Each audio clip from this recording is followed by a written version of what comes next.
பக்தர்களிடமிருந்து நம்ம தூரமா போகணும்னு நினைக்க கூடாது. புலன்களின் மீதான எல்லாவித பற்றுதலையும் துறப்பதன் இறுதி நோக்கம் கிருஷ்ண உணர்வின் தளத்தில் நிறை பெறுவதுதான். நம்ம கிருஷ்ண பக்தர்கள் சங்கத்திலே இருக்கணும். அப்பதான் கிருஷ்ண பக்தி பயில்வதற்கு நம்ம மிகவும் எளிதாக இருக்கும்.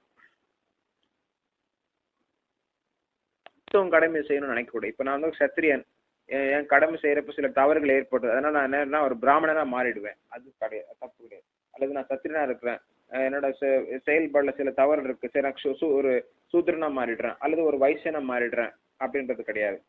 அவன் சத்திரியனா இருந்தாலும் அதுல தவறு இருந்தா கூட அவன் சத்திரியனாவே செயல்படணும்.